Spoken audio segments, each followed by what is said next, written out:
Doctor Ritu के साथ साथ उन तमाम जो बच्चे हैं, जो प्रोफेसर हैं, उनके भविष्य को सुरक्षित रखा जाए। साथियों, कहा जाता है कि कानून सभी तरह से सभी के लिए बराबर होता है, लेकिन यह समानता है कहाँ पे? और इस केस के माध्यम से पूरे देश के अंदर उन लोगों को जो विक्टिमाइज होते हैं और जो आत्महत्या करने के लिए मजबूर होते हैं, उनको ये एक मैसेज देना है कि मरना नहीं, लड़ना सीखो।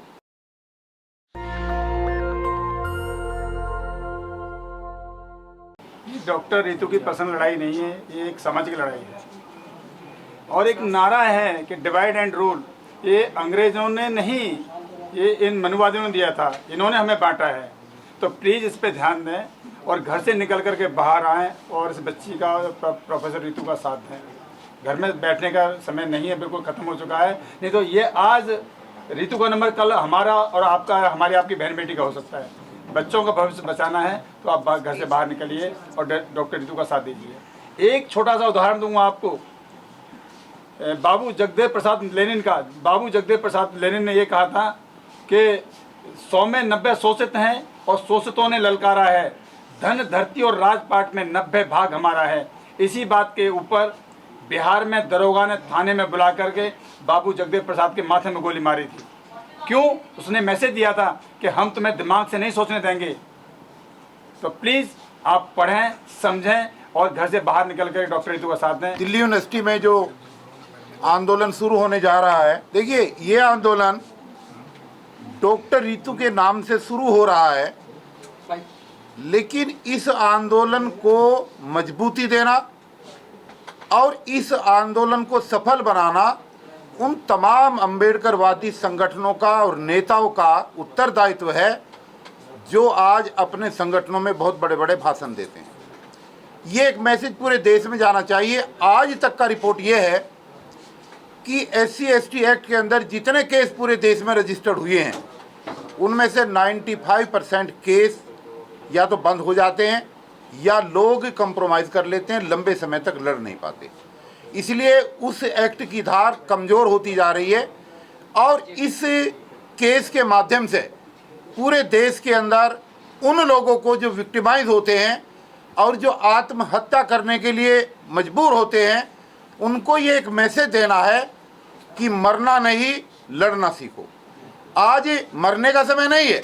अगर हम सब लोग मिल कर के लड़ेंगे तो लड़ करके हम एक मैसेज देने में कामयाब होंगे कि आज जो है हमें अपने अधिकारों की प्राप्ति के लिए लड़ने के लिए बाहर आना है। तो ये आंदोलन पूरे देश में एक मैसेज देने का आंदोलन है। ये आंदोलन SC/ST एक्ट का एक मॉडल बनाने का समय है। और मैं आपको ये भी बताना चाहता हूँ कि इस केस के अंदर अगर महमूद प्राचा जी जैसे एडवोकेट और भानु प्रताप सिंह और अन्य लीगल टीम जैसे लोग अगर ना होते तो शायद ये केस डॉक्टर रितु के रूप में यहाँ तक, इस बुलंदियों तक न आता। अगर ये केस बीच में छूट गया तो फिर जैसे पहले मैंने आपको बताया कि SC/ST एक्ट में जो है कितने % मुकदमे खारिज हो जाते हैं, फिर ये भी उसी लाइन पे चला जाएगा। और लोग इसलिए आगे नहीं आ पाते क्योंकि उनको एक सुलझी हुई लीगल टीम नहीं मिलती है। इसलिए देश के सामने एक मॉडल देने के लिए कि अगर लीगल एक्सपर्ट की टीम हमारे साथ हो और लड़ने वाला मजबूती के साथ अपने जज्बे के साथ लड़ना चाहे, तो इस एक्ट के तहत उन जुल्मी लोगों को जेल की सलाखों के पीछे पहुंचाया जा सकता है जो परवाह किए बगैर जातीय आधार पर शोषण करते हैं, दमन करते हैं और जातीय आधार पर जो है लोगों को विक्टिमाइज करते हैं। इसलिए मेरा तमाम अम्बेडकरवादी समाज सेवी संगठनों के मुखियाओं से, प्रतिनिधियों से ये आग्रह है कि 28 अगस्त को दिल्ली यूनिवर्सिटी के इस होने वाले आंदोलन के अंदर आप अपनी भूमिका दें। आप अपने सक्रिय पदाधिकारियों के साथ वहाँ पर पहुँचें। आपकी फिजिकल परचेंस वहाँ पर बहुत ज़रूरी है और इसको उस एक्ट का नमूना बनाएं जो 2 अप्रैल 2018 को भारत बंद के दौरान हमारे 15 बच्चों ने शहीद हुए, उनको गोलियां लगी। अगर उसका वास्तव में फलीभूत करना है और इस एक्ट को पूरे देश के अंदर प्रभावशाली तरीके से लागू करने का एक मैसेज देना है तो ये केस एक मील का पत्थर साबित होगा और इस केस को लेकर के इसको मुकाम तक पहुंचाने के लिए सब लोग आगे आए।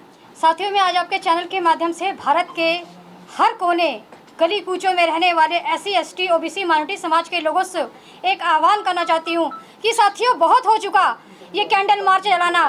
कैंडल मार्च चलाने से आप उस व्यक्ति के जिन्होंने संस्थागत जिनकी हत्या हुई है या उनको उनके साथ जो बलात्कार होता है या जातिगत भेदभाव किया जाता है और उसके मरने के बाद आप लोग यहाँ पर इकट्ठा होते हैं, कैंडल मार्च निकालते हैं, जबकि एक जीवित व्यक्ति जब एक आक्रोश उसके अंदर होता है या वो आंदोलन करता है तो आप जीवित व्यक्ति के साथ खड़े नहीं होते। और आज एक वक्त है कि हम लोगों को इस एकता का प्रदर्शन देना है, क्योंकि आज जो बहुजन समाज है आप देख रहे हैं उसके साथ जातिगत भेदभाव इतना किया जा रहा है। आपने देखा होगा कि मणिपुर की घटना में जातिगत भेदभाव का शिकार वो आदिवासी 2 महिलाएं जिन्हें नंगा नाच करवाया जा रहा है एक तरीके से। और आप संस्थागत ये दिल्ली यूनिवर्सिटी हो चाहे अनेक संस्थाएं हो जहाँ पे हमारे जो भाई हमारी जो बहनें होती हैं जिन्हें उनको आत्महत्या के लिए इतना मजबूर कर दिया जाता है। जब कोई व्यक्ति मरता है या आत्महत्या कर रहा है तो आप सोचिए कि वो किस कंडीशन से गुजर रहा होगा। शायद उसके अंदर इतना ज़्यादा मानसिक प्रेशर होगा, इतना ज़्यादा उसे मानसिक टॉर्चर किया गया होगा कि वो आत्महत्या के लिए। तो आखिर ऐसी घटनाएं हमारे साथ हो ही क्यों? हमारे समाज के जो लोग हैं, जो ठेकेदार बनते हैं अपने आप को, वो जो समाज के जो सामाजिक संगठन के जो लोग हैं, उन्हें समझना चाहिए ये डॉक्टर रितु की लड़ाई नहीं है। ये यहाँ पर भारत के हर कोने में बहन बेटियाँ जितनी भी हैं, जो पढ़ने वाले शिक्षक हैं, जो प्रोफेसर हैं, उन्हें सोचना चाहिए उनकी लड़ाई है। और हम ही लोगों को इस लड़ाई को अगर मुकाम तक पहुँचाना है और उन बच्चों के और जो प्रोफेसर हैं उनके भविष्य की अगर हमें कामना करनी है, सुरक्षित रखना है, तो हम लोगों को 28 अगस्त को होने वाला जो एक आह्वान है, एक आंदोलन है, इसमें मिलकर भागीदारी करनी पड़ेगी, जिससे डॉक्टर रितु के साथ साथ उन तमाम जो बच्चे हैं, जो प्रोफेसर हैं, उनके भविष्य को सुरक्षित रखा जाए। साथियों, कहा जाता है कि कानून सभी तरह से सभी के लिए बराबर होता है, लेकिन यहाँ समानता है कहाँ पे? एक व्यक्ति जो अपराधी है, क्या नाम है, फर्जी डॉक्यूमेंट बनाकर जो स्टूडेंट्स को उनको सिग्नेचर करवा के उसमें करता है, जबकि दूसरी तरफ एक वो व्यक्ति जो कंप्लेनेंट है, जिसके साथ प्रताड़ना हुई है, वो बाहर है और जो अपराधी है वो शान से अपनी कुर्सी पे बैठी हुई है। तो ये न्याय का अलग अलग रूप क्यों? एक VIP जो कल्चर चलाया जा रहा है कि जो अमीर या जो बहुत पॉपुलर लोग हैं वो तो क्या कहते हैं आराम से रह रहे हैं, एक जो आम व्यक्ति को बिल्कुल अपनी क्या नाम है आंदोलन के लिए सड़क पर उतरना पड़ रहा है।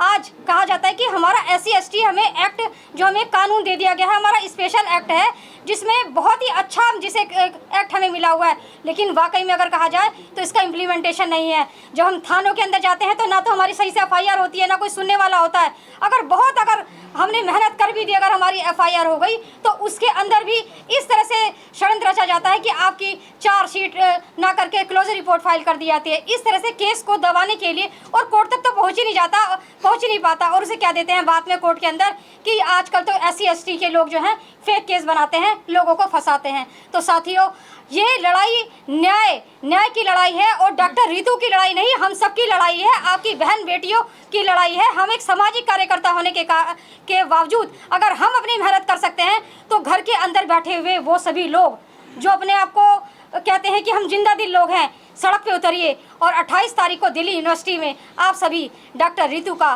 सपोर्ट करने के लिए जरूर आएं। जय भीम, जय भारत, जय संविधान। नेशनल दस्तक की आपसे गुजारिश है कि अगर इसको बचाना चाहते हैं तो नेशनल दस्तक को सब्सक्राइब करने के लिए रेड कलर के सब्सक्राइब बटन को दबाएं, फिर बेल आइकन की घंटी दबाएं। नेशनल दस्तक को बचाने के लिए बहुत जरूरी है कि हर खबर को शेयर करें, लाइक करें, कमेंट जरूर करें।